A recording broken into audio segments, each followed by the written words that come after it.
ভারতীয় সেনাবাহিনীর অবসরপ্রাপ্ত কর্মী জাল নোট পাচার চক্র চালানোর অভিযোগে গ্রেপ্তার, যা উদ্বেগ বাড়ালো গোয়েন্দাদের। পাক গুপ্তচর সংস্থা আইএসআই এর কৌশলই হলো একদিকে ভারতে সরাসরি নাশকতা ঘটানো, আর একদিকে প্রচুর পরিমাণে জাল নোট ঢুকিয়ে এদেশের অর্থনীতিকে পঙ্গু করে দেওয়া। আর তার ফলেই এখন দেশ জুড়ে মাকড়সার জালের মতো ছড়িয়ে জাল নোটের কারবার। আর এই কারবারে প্রত্যক্ষ এবং পরোক্ষভাবে যোগ থাকে সন্ত্রাসের কিংপিনদের। গোয়েন্দা সূত্রে খবর, মূলত তিনটি উপায়ে বাজারে জাল নোট ছড়িয়ে দেওয়ার কাজ চলে। প্রথমত, জঙ্গিদের কাছে সরাসরি জাল টাকা পৌঁছে দেওয়া।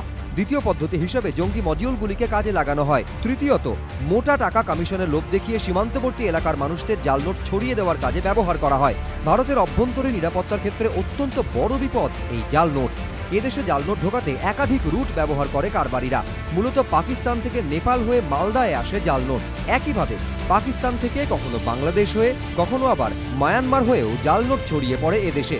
তবে সম্প্রতি খাগড়াগড় কাণ্ডে ধৃত 6 জামাত জঙ্গিকে জেরা করে কলকাতা পুলিশের এসটিএফ জানতে পেরেছে, এখন মালদার থেকেও জাল নোট পাচারে জঙ্গিদের পছন্দের রুট অসম সীমানা। অসমের বরপেটা, কাছাড় সীমানা দিয়ে জঙ্গিরা জাল নোট পাচার করে কোচবিহারে।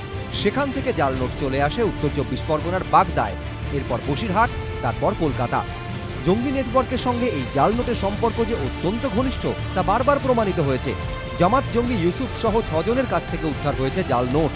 গত বছর কলকাতায় দ্রুত সন্দেহভাজন পাক চরদের কয়েকজনের কাছেও জাল নোট পাওয়া যায়। পরিস্থিতি এমন পর্যায়ে পৌঁছেছে যে জাল নোট পাচার চক্রের কোমর ভাঙতে খোদ জাতীয় তদন্তকারী সংস্থাকেও বাংলাদেশ সীমান্ত লাগোয়া মালদার বৈষ্ণবনগরে ক্যাম্প করতে হয়েছে। জাল নোটের কারবার বন্ধে বিশেষ দায়িত্ব দেওয়া হয়েছে সীমান্তরক্ষী বাহিনীকেও। এনআইএর সঙ্গে সমন্বয় রেখে কাজ করছে তারা। বিএসএফ সূত্রে দাবি, শুধু তারাই চলতি বছরে 1,22,44,000 টাকার জাল নোট বাজেয়াপ্ত করেছে। ধরা পড়েছে 16 জন পাচারকারী।